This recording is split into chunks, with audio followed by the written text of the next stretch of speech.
Ayer estábamos mencionando unas patologías que van a afectar lo que viene siendo los bordes palpebrales, que se conocen como ectropión y entropión. Ayer también estábamos mencionando que una manera de valorar si esos bordes palpebrales tienen una buena fuerza es investigar lo que viene siendo los tendones cantales, tanto el tendón cantal externo como el tendón cantal interno, y que se hace tanto a nivel de párpado superior como de párpado inferior. Quizá por el fenómeno de gravedad, a veces la patología se presenta con más frecuencia a nivel de los párpados inferiores. Entonces, para investigar si estos párpados tienen buena fuerza y que no están laxos, vamos a utilizar tres pruebas. Ayer mencionábamos algunas de ellas. Una de ellas se llama la prueba de Snapback Test. Se conoce también como prueba del mordisco o prueba de lo que viene siendo el retroceso. Entonces aquí lo que vamos a hacer es jalar el párpado hacia la parte de abajo e inmediatamente lo vamos a soltar. El párpado inmediatamente vuelve a su posición normal. Eso quiere decir a nivel del limbo esclerocorneal, el párpado, los tendones cantales van a tener buena fuerza. Si no vuelve de manera inmediata o se tarda un poco o a veces el paciente tiene que parpadear, ya nos habla de que hay cierta laxitud de los tendones cantales. Hay otra prueba que también usamos, que se llama la prueba de distracción. Y esta prueba de distracción consiste en agarrar el párpado y lo vamos a jalar hacia lo que viene siendo nosotros.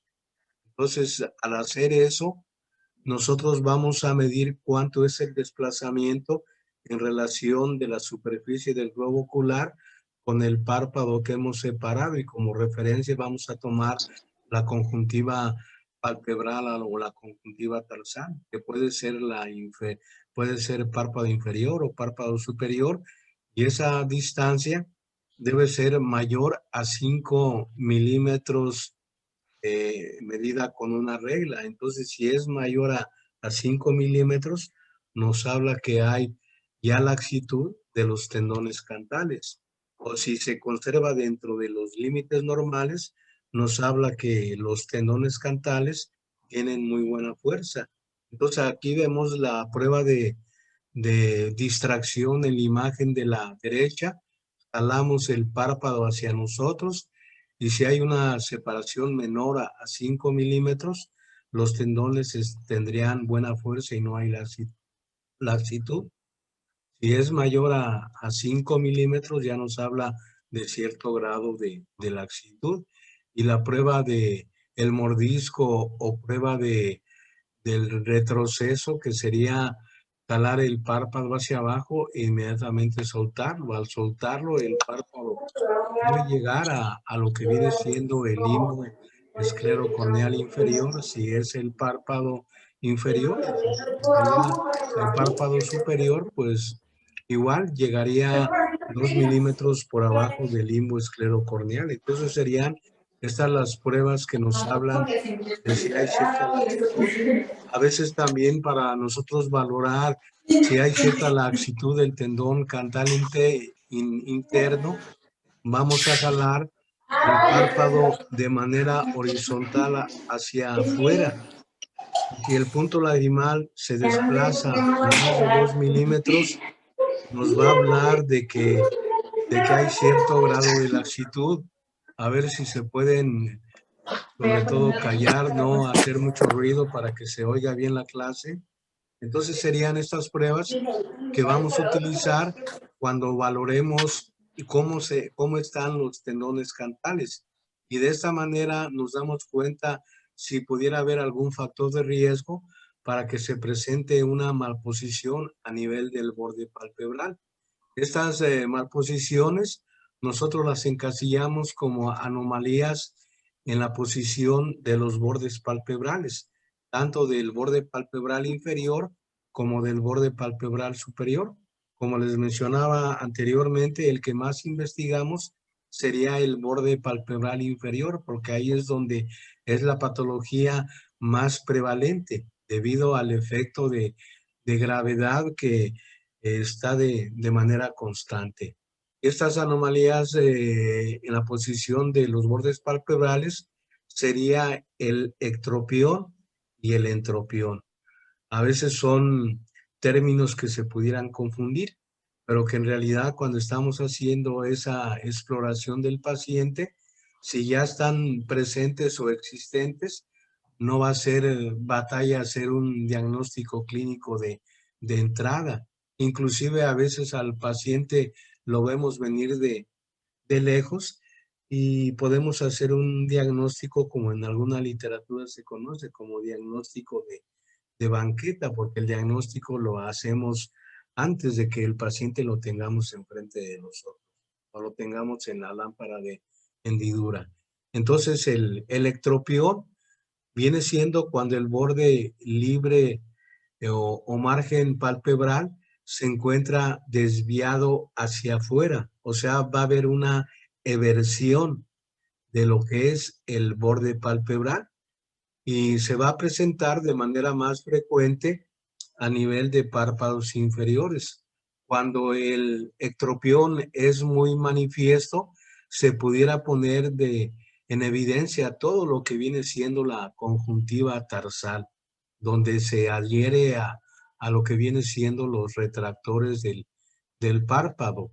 Y a veces se puede ver también lo que puede ser los fondos de saco, tanto a nivel de párpado inferior o de párpado superior. Entonces, estos pacientes en ocasiones se va a visualizar de manera más frecuente lo que viene siendo la esclera.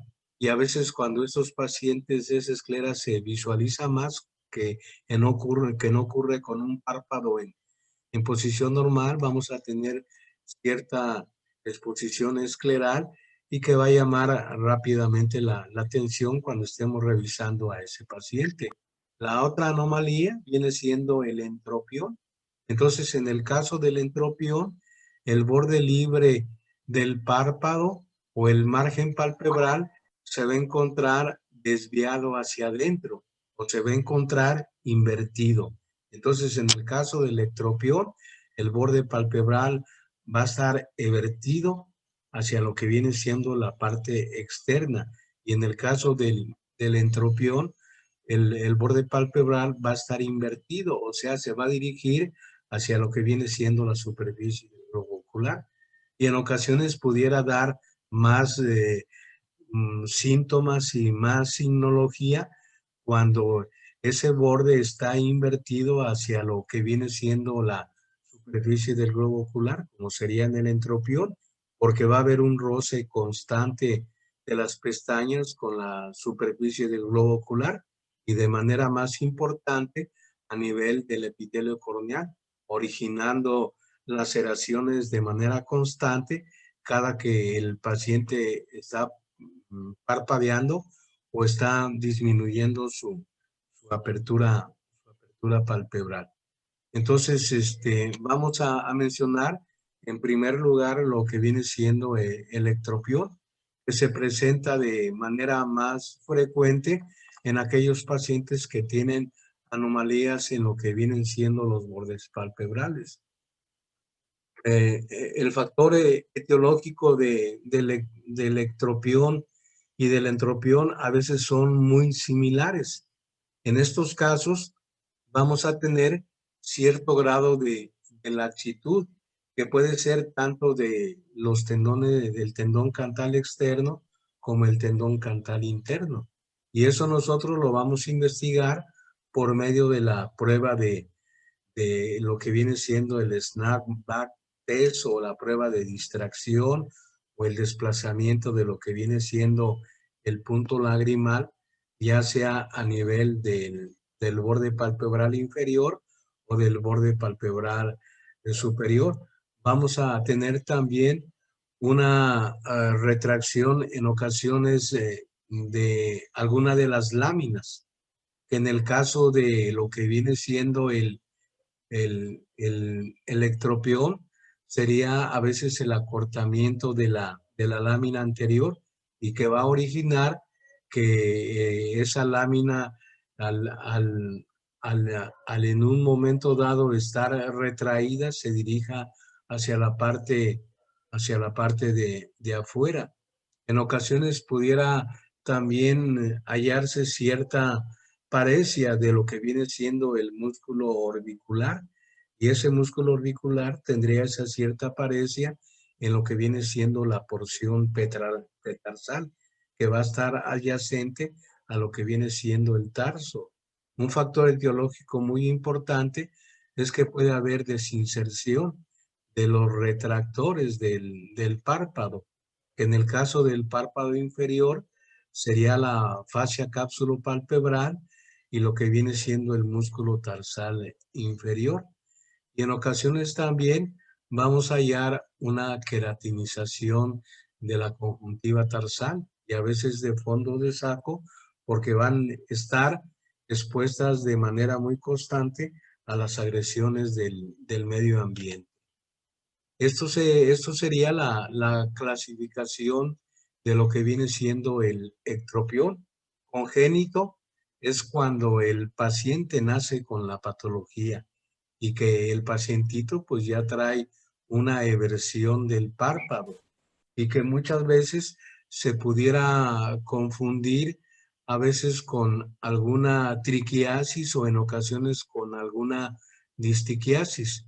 Pero al observar el borde palpebral vamos a notar que está evertido, que está dirigido hacia afuera y que en un momento dado nos pudiera hacer el diagnóstico diferencial o con algunos signos clínicos a nivel de las pestañas, como sería la triquiasis o la distriquiasis, en donde el borde palpebral está en una posición normal.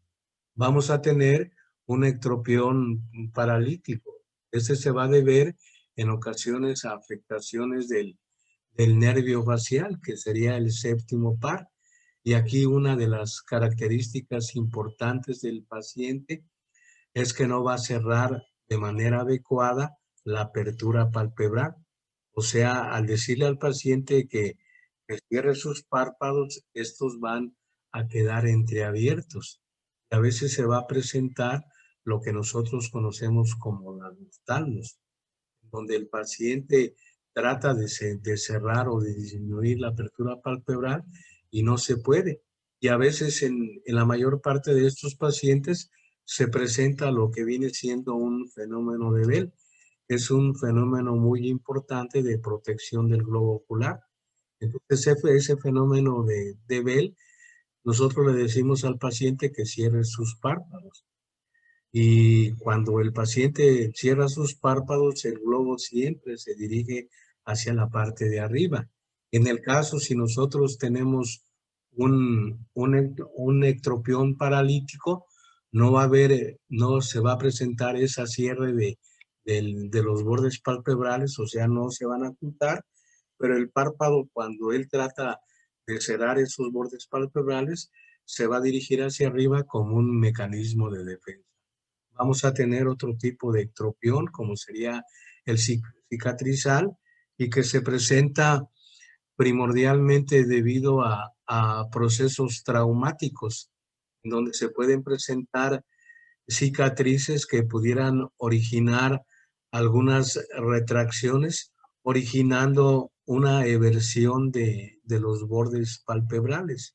En esos casos, esas cicatrices pueden ser muy importantes, originando ectropiones que serían muy severos. Vamos a tener el ectropión inflamatorio, que es secundario a inflamaciones crónicas, como serían a veces inflamaciones del tejido conectivo, como sería algún pénfigo o algún síndrome de Steven Johnson, donde se van a presentar problemas inflamatorios muy importantes a nivel de los párpados y que pueden a veces comprometer tanto la lámina anterior como la lámina posterior. Y en muchos de estos pacientes se va a presentar una eversión muy importante que nosotros vamos a encasillar como un ectropión inflamatorio. A veces podemos tener otro tipo de ectropión como sería el mecánico. Este va a ser originado por tumoraciones que pueden aparecer a nivel de los párpados y que a veces pueden comprometer ya sea la lámina anterior, la lámina posterior, o en ocasiones pueden comprometer a ambas láminas y originar un ectropión que debido al peso que puede originar esa tumoración, pues va a originar esa eversión del párpado, que de manera más frecuente se va a presentar en el párpado inferior. Estos serían los síntomas y signos que van a presentar estos pacientes. Una hiperemia conjuntival que se va a presentar a nivel de conjuntiva tarsal o palpebral y conjuntiva de fondos de saco. En ocasiones, cuando el problema se hace crónico, también se puede inflamar lo que viene siendo la conjuntiva vulvar. Los pacientes van a presentar ardor, van a presentar algo de picor a nivel de la superficie ocular. Ese ardor en ocasiones pudiera ser un poco quemante. Los pacientes van a tener sensación de cuerpo extraño, porque la superficie del globo ocular va a tender a resecarse de manera frecuente, porque el párpado no va a realizar la función de protección. Se va a presentar con el cierre total de la apertura palpebral. En los casos de ectropión, ese cierre puede no realizarse de manera adecuada. Va a haber un engrosamiento del borde palpebral y que ese engrosamiento del borde palpebral, nosotros a veces utilizamos el término de epiliosis. A veces puede haber epitelización de lo que viene siendo el punto lagrimal, en donde el ectropión puede presentarse, puede haber epitelización de manera más frecuente del punto lagrimal inferior, y al haber epitelización se puede aumentar lo que viene siendo el lagrimeo o la epífora en estos pacientes, y que a nosotros al hacer esa exploración a nivel de la lámpara de hendidura o a veces con alguna lupa, pudiéramos no poner en evidencia los puntos lagrimales que van a estar muy cerca de lo que viene siendo el ángulo del canto. Entonces el tratamiento del ectropión va a depender del factor etiológico. En el abordaje quirúrgico que en ocasiones más utilizamos es primordialmente reforzando los tendones cantales. Y a veces la manera más adecuada de hacer ese reforzamiento consiste en hacer un procedimiento que se conoce como tira tarsal. Entonces, para esto, nosotros vamos a desinsertar lo que viene siendo el tendón cantal externo y vamos a separar lo que viene siendo la lámina posterior de la lámina anterior. Entonces, la vamos a separar y una vez que la separamos, vamos a hacer un acortamiento de la lámina posterior. Y ese acortamiento consiste en quitar un cachito de esa lámina posterior.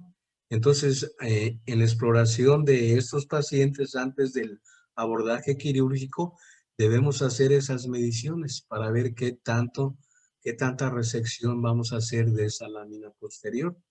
Por lo regular, a veces puede variar entre unos 3 a 10 milímetros de acortamiento esa lámina posterior. Se van a colocar puntos de Vicryl 5 ceros y que ese Vicryl va insertado por dentro del reborde orbitario. en donde se supone debe estar el tubérculo de Whitnall, en donde se va a insertar el tendón cantal externo. En el caso de lo que viene siendo la tira tarsal, ahí nosotros debemos de reinsertarla. En ocasiones, cuando también tenemos cierta laxitud del párpado del tendón cantal interno, ahí no vamos a hacer una tira tarsal, porque nos pudiéramos llevar lo que viene siendo la porción excretora del aparato lagrimal. Vamos a hacer un plegamiento de lo que viene siendo el tendón cantal interno. Entonces nos vamos a ir muy cerca del ángulo del canto interno y vamos a hacer un plegamiento, haciendo una incisión muy cuidadosa para tratar de incidir piel, tejido celular subcutáneo y músculo orbicular, y inmediatamente abajito vamos a tener el tendón cantal interno, el cual lo vamos a plegar. En ocasiones, cuando estos pacientes tienen una desinserción de los retractores del párpado inferior, en ocasiones vamos a hacer reinserción de estos retractores del párpado inferior, y esos retractores los debemos buscar en lo que viene siendo los fondos de saco conjuntivales. Vamos a hacer una incisión a nivel de los fondos de saco conjuntivales y vamos a tratar de localizar esos retractores que se van a reinsertar en lo que viene siendo el borde adherente del tarso inferior o también en el borde adherente del tarso superior. Entonces esa sería la manera en cómo se puede corregir este tipo de alteración de lo que viene siendo el borde palpebral. Aquí tendríamos cómo es el abordaje quirúrgico. Se hace una infiltración local con anestésico, xilocaína, por lo regular con epinefrina, para que no sangre tanto el paciente cuando estamos haciendo la disección de las estructuras a nivel del borde palpebral. Entonces aquí vamos a hacer una cantotomía y una cantolisis, porque vamos a incidir el tendón cantal externo y vamos a desinsertar ese tendón cantal. Entonces vamos a dividir la lámina de los párpados en la lámina posterior y la lámina anterior. Entonces esa tira tarsal consiste en hacer un corte de la lámina posterior e inmediatamente la tenemos que reinsertar en donde estaba la laxitud, que sería a nivel de la unión del tendón cantal externo con el tubérculo de Whitnall. Y ya posteriormente vamos a suturar lo que viene siendo la lámina anterior con la piel y el tejido celular y músculo orbicular que se va a encontrar a este nivel. Entonces sería la manera de hacer la corrección de un ectropión en sus diferentes variedades. Vamos a entrar a lo que viene siendo la inversión del borde palpebral y que se conoce como entropión. Este entropión, lo característico es que el borde palpebral se va a dirigir hacia la superficie del globo ocular y ese borde palpebral junto con las pestañas pues van a estar rozando de manera constante a esa superficie. Y si a este paciente nosotros lo teñimos con el colorante de fluoresceína, lo colocamos en la lámpara de hendidura, vamos a ver cómo esas pestañas van a estar rozando de manera constante cada que el paciente parpadea o cierra lo que viene siendo la apertura palpebral. Entonces, el factor etiológico, pues son varios, como en el caso de lo que viene siendo el entropión, sería una laxitud horizontal de los tendones cantales y que esa laxitud lo podemos estudiar con la prueba de distracción, con el snap back test o a veces con el desplazamiento de los puntos lagrimales, ya sea punto lagrimal inferior o punto lagrimal superior. O a veces cuando nosotros estamos observando a estos pacientes, vamos a ver que el borde, pues en el caso del entropión, va a estar invertido hacia lo que viene siendo la superficie del globo ocular y ahí no va a haber duda.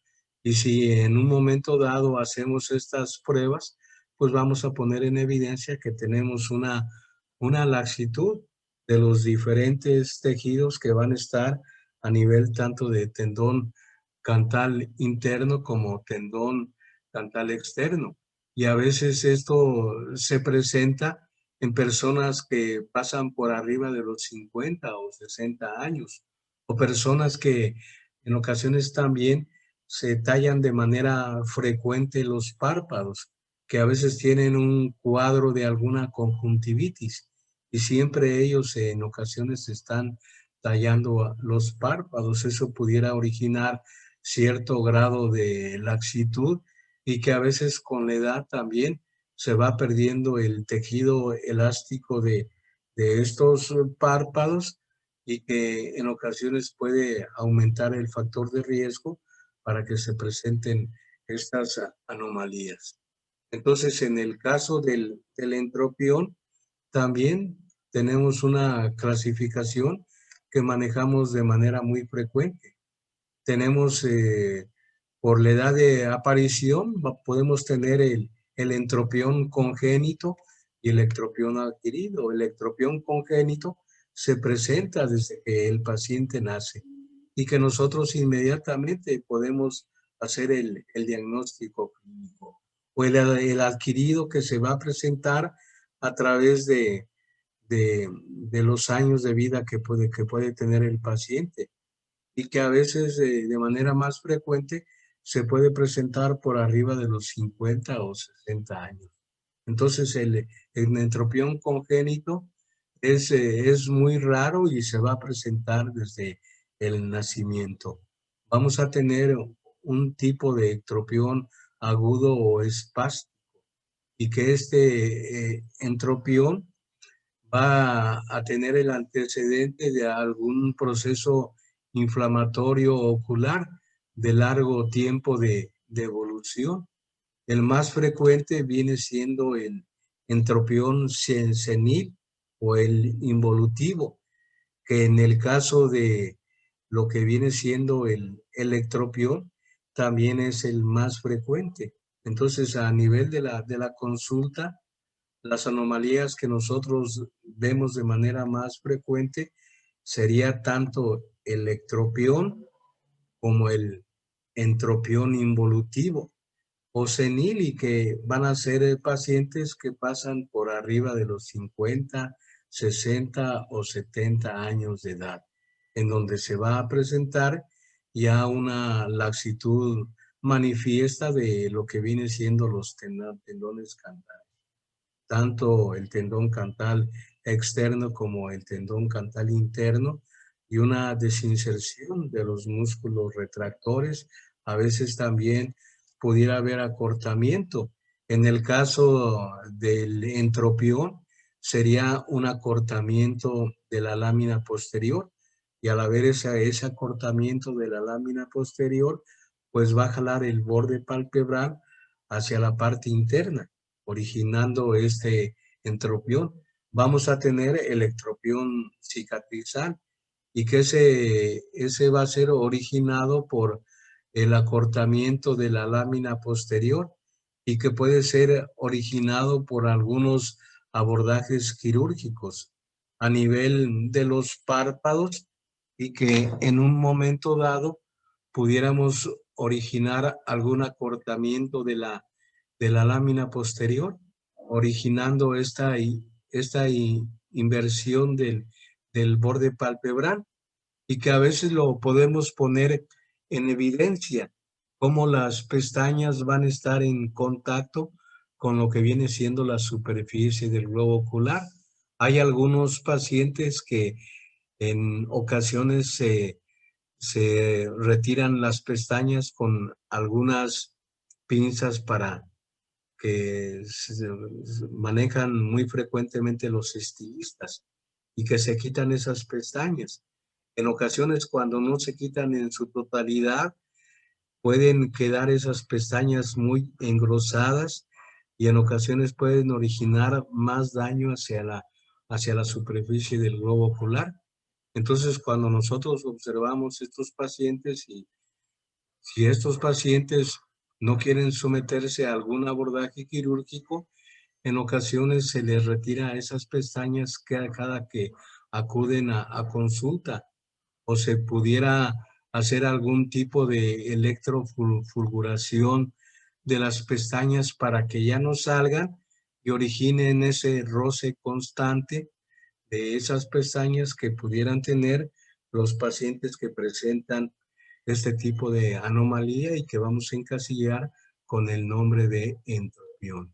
Estos serían los síntomas y signos que van a presentar los pacientes y que pueden ser muy similares a lo que viene siendo el ectropión, que sería una hiperemia conjuntival y que en estos casos como las pestañas van a tocar de manera más frecuente la superficie del globo ocular, va a ser una hiperemia más evidente y va a haber hiperemia tanto de la conjuntiva tarsal, de fondos de saco y de la conjuntiva vulvar.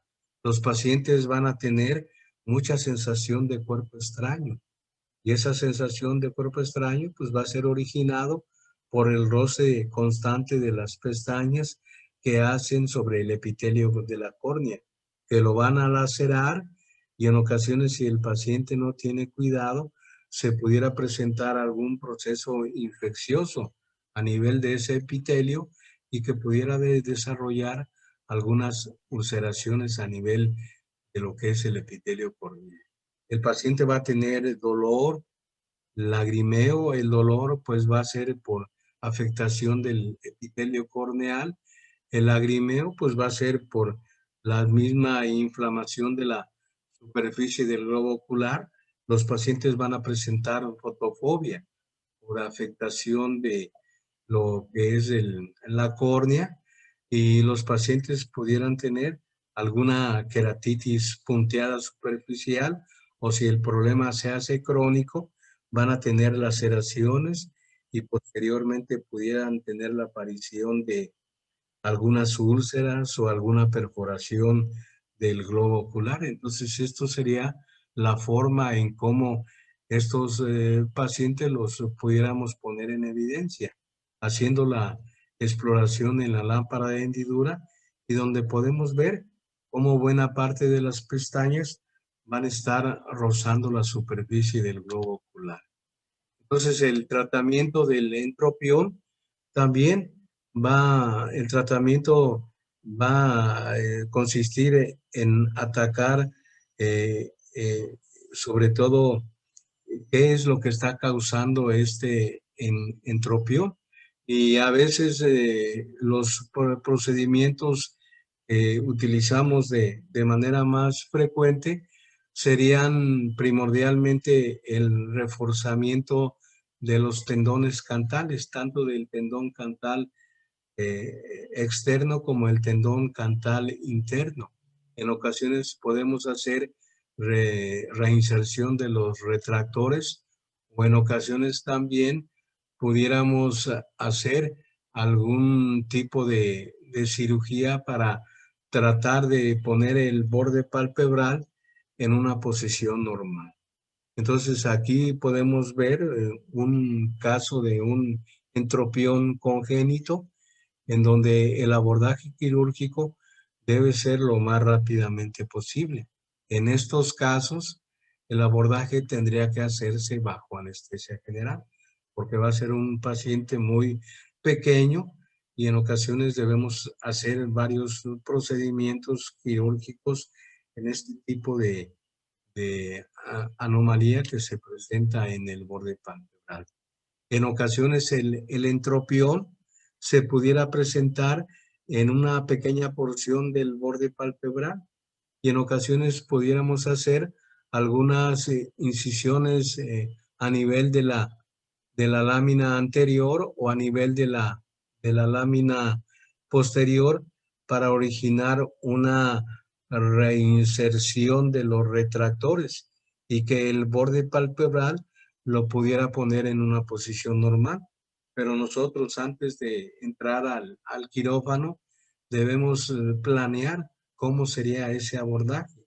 Y si a veces podemos emplear varios tipos de abordaje, como sería el reforzamiento de, la, de lo que viene siendo los tendones cantales, manejado junto con la reinserción de los retractores. Eso lo vamos a realizar o a idear antes de que entremos al quirófano, porque una vez acostado el paciente, cambia la posición del párpado y que eso lo tenemos en mente cuando a estos pacientes los sometamos a este tipo de cirugías. Vamos a entrar a otra patología de los párpados. Esta patología de los párpados a nivel del plan de estudios de oftalmología, aquí en la Facultad de Medicina, lo encasillan con el nombre de dermatochalasis. Es un término americano o término inglés en que cuando ellos se refieren sobre todo a este tipo de patología, lo utilizan el término de dermatochalasis. Nosotros vamos a utilizar el término español que se llama dermatocalasia. Entonces, la dermatocalasia es un término introducido en el siglo pasado por un oftalmólogo que se apellidaba Fox. Y esta dermatocalasia se define como el exceso de piel de los párpados. Se va a presentar tanto a nivel de párpados superiores como de párpados inferiores. Se va a asociar mucho al envejecimiento o cuando la persona pasa de los 50 o los 60 años de edad. Entonces la dermatocalasia va a ser una redundancia de piel de los párpados y que se va a asociar a lo que viene siendo protrusión o herniación de la grasa orbitaria, que se puede presentar tanto a nivel de párpado superior como de párpado inferior y que nos va a dar esas bolsas grasas muy características. Se puede asociar también a lo que viene siendo una hipertrofia del músculo orbicular de los párpados, en lo que viene siendo la porción tanto pretarsal como viene siendo la porción presentral. Entonces va a afectar con mayor frecuencia a personas mayores y por lo regular se va a desarrollar después de los 40 años de edad y va a seguir avanzando a medida que la persona va teniendo más años. En ocasiones pudiera tener cierto tipo de predisposición familiar que va a presentar casi de manera similar tanto en masculinos como en femeninos. Una de las características de esta dermatocalasia es que vamos a tener un término que se conoce como párpados papujados o párpados pesados, en donde a veces no vamos a observar lo que viene siendo el surco supratarsal o el pliegue del párpado superior, originado por esa redundancia de piel, y esa redundancia de piel se puede montar a nivel de lo que viene siendo las pestañas, originando a veces una pérdida del campo visual superior. Esta dermatocalasia también se puede asociar a caída de la frente y en ocasiones también a caída de lo que viene siendo las cejas. Si nosotros al paciente lo vemos de manera lateral, vamos a observar cómo hay esa redundancia de piel y en ocasiones se pudiera presentar lo que viene siendo a veces una caída del párpado. que se puede asociar a una blefaroptosis, blefaroptosis senil o blefaroptosis adquirida. Entonces, cuando esta dermatocalasia es severa, pues va a obstruir el campo visual superior. El paciente se va en ocasiones a observar cómo la piel se cuelga y se monta sobre las pestañas, impidiéndole que el paciente pueda ver de manera adecuada a nivel del campo visual superior. Entonces, cuando estos pacientes tienen ese exceso de redundancia de piel y que tienen aparte protrusión de las bolsas grasas e hipertrofia de lo que viene siendo el músculo orbicular, la manera de corregirlos es efectuando un procedimiento quirúrgico que se conoce como blefaroplastía, en donde esa blefaroplastía va a quitar el exceso de piel redundante, se va a quitar el exceso de grasa orbitaria, que se va a hacer con un procedimiento que se llama lipectomía, y también se va a quitar la hipertrofia del músculo orbicular, y esa hipertrofia del músculo orbicular nosotros la vamos a quitar cuando estemos quitando el exceso primordialmente de piel redundante.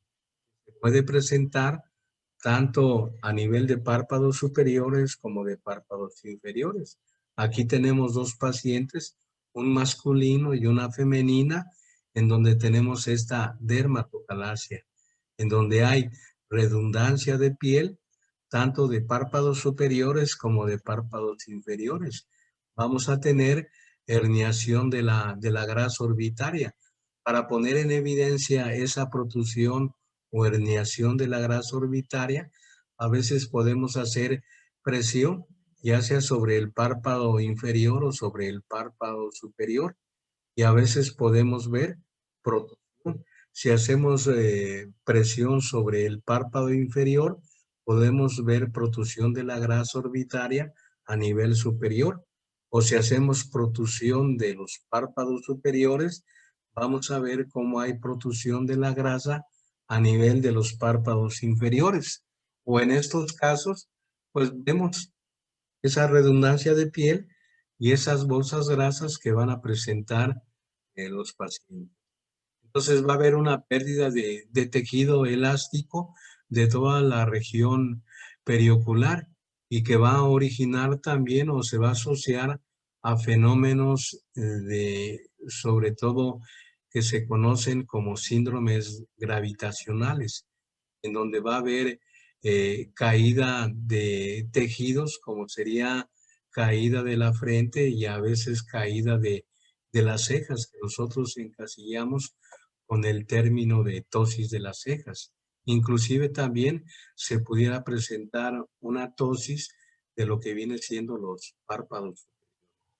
Entonces todo esto va a contribuir a lo que viene siendo un envejecimiento de lo que es la región periocular, y a veces los pacientes acuden a consulta porque quieren quitarse esa forma de el aspecto de la cara que se ve muy envejentada, y que los pacientes pues solicitan este tipo de procedimiento quirúrgico. El paciente se va a quejar de una sensación de pesantez alrededor de los ojos. En ocasiones puede tener dolor de la frente porque el paciente va a tratar de elevar la frente, en ocasiones la ceja y en ocasiones también los párpados, y eso va a originar ese tipo de pesantez. En ocasiones las pestañas pudieran cambiar también de lo que viene siendo de dirección, originando de manera muy frecuente algún tipo de triquiasis. Y cuando esta redundancia de piel es muy importante, pues puede ocluir lo que viene siendo el campo visual. Entonces, esta patología debemos diferenciarla de otra patología que también se presenta a nivel de los párpados y que es muy parecida a lo que viene siendo la dermatocalasia. Esta se conoce como blefarocalasia y que los americanos conocen como blefarochalasis. Entonces es una patología que por lo regular se va a presentar antes de los 40 años. Se va a presentar en pacientes jóvenes. Es diferente a lo que viene siendo la dermatocalasia. Es una patología infrecuente y que no se sabe la causa y a veces tiene cierta tendencia familiar y se asemeja primordialmente a un problema alérgico a nivel de los párpados, como sería a veces el edema angioneurótico de Quinqué. Esta patología fue descrita en 1926. La clasificó en estas diferentes fases, en donde el paciente pues va a tener un edema muy importante a nivel de los párpados y que eso no se presenta en lo que viene siendo la dermatocalasia.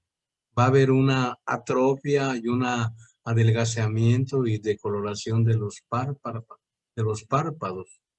Va a haber brotes recurrentes de cuadros edematosos a nivel de los párpados que por lo regular no producen dolor.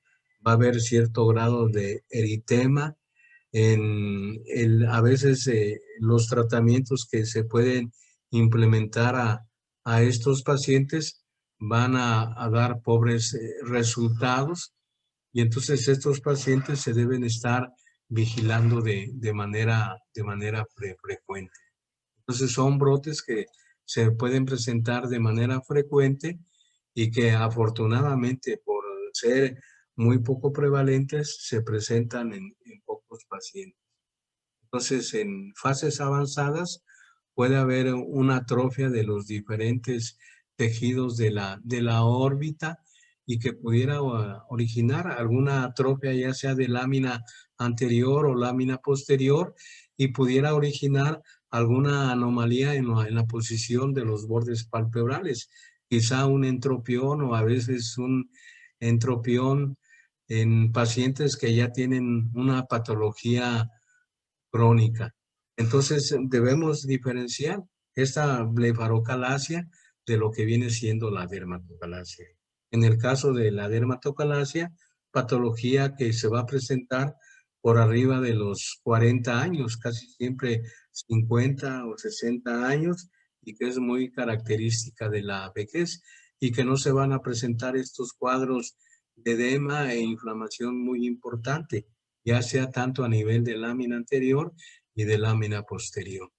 Entonces, cuando nosotros queremos quitar esa redundancia de piel, esas bolsas grasa y esa hipertrofia del músculo orbicular que se presenta en la dermatocalasia, vamos a emplear un procedimiento que se llama blefaroplastia. Entonces, esta blefaroplastia es un término griego que viene del bléfaron, que significa párpado, plastos formado o modelado, y un sufijo ia que significa la acción o la cualidad. Entonces, la blefaroplastia viene siendo la acción o cualidad de formar o moldear o modelar los párpados. Entonces, actualmente, pues la blefaroplastia se define como la excisión de lo que viene siendo el exceso de piel redundante de los párpados y que casi siempre se va a realizar un procedimiento para quitar la grasa que está protuyendo a nivel de los párpados y que eso lo encasillamos con el nombre de lipectomía. Y en ocasiones también podemos realizar también el retiro de algunas porciones del músculo orbicular de los párpados. Las indicaciones, la mayor parte de ellas son cosméticas por el aspecto que pueden presentar estos pacientes o también puede ser funcional. Funcional cuando el paciente, el exceso de redundancia y protrusión de las grasas puede ocluir el campo visual y originar una pérdida del campo visual en donde tenemos ese exceso de piel y que se presenta de manera más frecuente a nivel de lo que viene siendo los párpados superiores. Entonces, las indicaciones estéticas son las que prevalecen de manera más importante en casi todos estos pacientes que los vamos a someter a este abordaje quirúrgico. Y la cirugía funcional es cuando tenemos una pérdida del campo visual. Pérdida del campo visual lo tenemos que tener documentado con lo que viene siendo la campimetría o la peperimetría. Y que en el caso de ustedes esa pérdida del campo visual la van a poner en evidencia con lo que viene siendo la campimetría o la perimetría por confrontación. Y aquí sería como sería ese abordaje del paciente, donde al paciente lo vamos a explorar de manera adecuada, vamos a hacer una exploración oftalmológica general y ya una vez que nosotros hemos hecho eso, vamos a planear nuestro abordaje quirúrgico, en donde vamos a observar qué tanta piel y qué tanta grasa vamos a quitar, tanto de los párpados superiores como de los párpados inferiores. Y aquí tienen cómo puede ser ese abordaje, en donde primero se pueden trabajar los párpados superiores y después los párpados inferiores. Entonces, esta blefaroplastia pues ya se conocía desde muchos siglos atrás. Las referencias más antiguas que se tienen de este tipo de abordaje es por allá hace 2000 años, en donde fue descrita este tipo de cirugía y que se asociaba mucho a una reconstrucción de lo que vendría siendo también la cara. Las referencias que se tienen, pues serían primordialmente de Cornelius Celsus en el siglo I, en donde él comenta la resección de la piel de los párpados superiores. Ferdinand von Grave, un médico alemán y que se dedicaba mucho a la cirugía estética, fue el primero en utilizar el término de blefaroplastia y que él describía como una reconstrucción palpebral y que lo llevó a cabo en 1809. Él después tuvo un hijo que fue un oftalmólogo muy prominente, von Grey, y que él estudió de manera muy importante a aquellos pacientes que padecían una patología del nervio óptico que era el glaucoma y que más adelante probablemente lo vamos a mencionar. Esto sería el abordaje quirúrgico de los pacientes que van a ser sometidos a una blefaroplastia y que son pacientes que van a tener una dermatocalasia que se va a presentar en este caso serían los 4 párpados. Se va a hacer una blefaroplastia de 4 párpados. Aparte a este paciente se le hizo una resección de un tumor que tenía en el párpado inferior a nivel de lo que viene siendo el tercio medio y el tercio externo. Son pacientes que antes se deben pintar para ver cómo va a ser ese tipo de abordaje. Y aquí sería cómo sería el abordaje de estos pacientes y cómo termina después de que los pacientes han sido suturados. A veces algunos pacientes pueden presentar muchas equimosis o en algunos otros pacientes esas equimosis a nivel de los párpados y de la región periocular no se pone de manera muy manifiesta. Aquí tenemos también otro paciente con una dermatocalasia de los 4 párpados que se presenta de manera más importante a nivel de párpados superiores esa redundancia y la protrusión de grasa se puede ver de manera más manifiesta a nivel de los párpados inferiores y a veces no necesitamos hacer presión sobre los párpados para poner en evidencia esa protrusión. Al paciente se le pinta y el abordaje quirúrgico sería una blefaroplastia de los 4 párpados, en donde primero se comienza con párpados superiores y se termina con párpados inferiores. Entonces, esto sería la manera en cómo puede quedar el paciente después del abordaje quirúrgico, ya con los párpados suturados, es donde no se va a ver el exceso de piel y el exceso de tejido graso, que a medida que el paciente se va desinflamando, esto va a desaparecer con relativa facilidad. Utilizamos por lo regular suturas no absorbibles, sedas 7 ceros, se pone un surjete anclado y estas suturas se retiran aproximadamente entre los 5 o los 10 días y después estos pacientes, como es un abordaje con microcirugía, después de varias semanas o meses ya no se ve lo que es lo que es la cicatriz quirúrgica que se realizó en estos pacientes cuando se hizo ese abordaje quirúrgico. Entonces, con esto terminamos la clase de ahora y para el viernes vamos a continuar con lo que viene siendo la parte final de patología de párpados. No sé si tengan alguna duda